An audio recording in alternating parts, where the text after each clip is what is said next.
வணக்கம், இது உங்கள் சிவி ஜோன். எல்லாரும் எப்படி இருக்கீங்க? இப்போ பார்த்தீங்கன்னா இந்த சாண்ட்ரா வந்துட்டு கனியை ஒரு சைக்கோ அப்படின்றாங்க. அவங்க கூட போனால் எனக்கு பயமாக இருக்குன்றாங்க.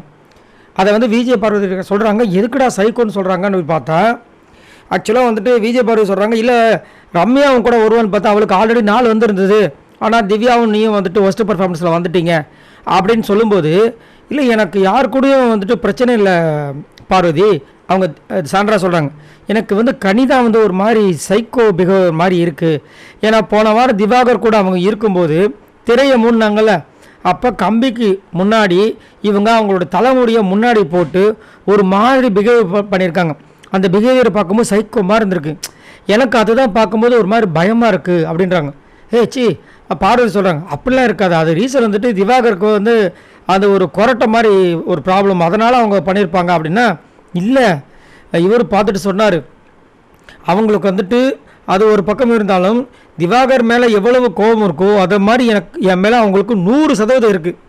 அதனால் எனக்கு சுத்தமாக வந்துட்டு அவங்க கூட செட் ஆகாது அப்படின்ற மாதிரி இங்கே ஒரு விஷயத்த சொல்கிறாங்க. ஆக்சுவலாக கனி வந்துட்டு அன்றைக்கி பண்ண பிஹேவியர் பார்த்தீங்கன்னா இன்னுமே வந்து எனக்கு ஷாக்கிங்காக தான் இருக்குது. ஏன்னா திவாகர் ஒரு மூலையில் இருப்பார், இவங்க ஒரு மூலையில் அப்படியே குனிஞ்ச மாதிரியே இருப்பாங்க. ஒரு வார்த்தை பேசியிருக்க மாட்டாங்க. அந்த அளவுக்கு கனியை வந்துட்டு திவாகர் ஏதாவது பேசிட்டாரு, அந்த இடத்துல 2 பேர் தான் இருக்காங்க, மனசு விட்டு பேசியிருக்கலாம், சண்டையை முடிச்சிருக்கலாம். ஆனால் ஏதோ அவர் வந்து ஒரு மிருகம் மாதிரி இவங்க வந்து ஒதுக்கின மாதிரி இவங்க உட்காந்துட்டு அப்படியே பிக் பாஸ் பேசுங்க அழுதுகிட்டே இருந்திருப்பாங்க. அது கொஞ்சம் இவங்களுக்கு இந்த மாதிரி தெரிஞ்சிருக்கு போல இருக்குது. பட் அதுக்கு சைக்கோ அப்படின்னு பேரை வைக்க வேண்டிய அவசியம் இல்லை. ஏன்னா எல்லாருமே சக கண்டஸ்டன்ட் அப்படிங்கும்போது அவங்களுக்கு உண்டான ஒரு மரியாதை கொடுக்கணும். இவங்க பாட்டுக்கு வந்து டப்புன்னு ஒரு பேர் வந்து சைக்கிள் வச்சுட்டு போயிட்டாங்கன்னா வெளியில் பார்க்குற அவங்க கனி அவங்களோட ஃபேமிலிஸ்க்கு எவ்வளோ கஷ்டமாக இருக்கும். அதை தவிர்க்கணும். ஸோ இதை பற்றி உங்களோட கருத்துக்களை சொல்லுங்கள்.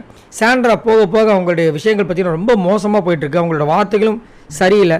இதை பற்றி என்ன நினைக்கிறீங்க? இதெல்லாம் நம்ம விஜய் சேதுபதி கேட்பாரா? ஏன்னா வக்ரம்ன்ற ஒரு வார்த்தையை கேட்டார், இப்போ சைக்கோன்னு சொல்லியிருக்காங்க. இதை பற்றி அவர் கேட்பாரா? மறக்காம கமெண்ட்ஸ் பண்ணுங்கள். பாய் நண்பர்களே.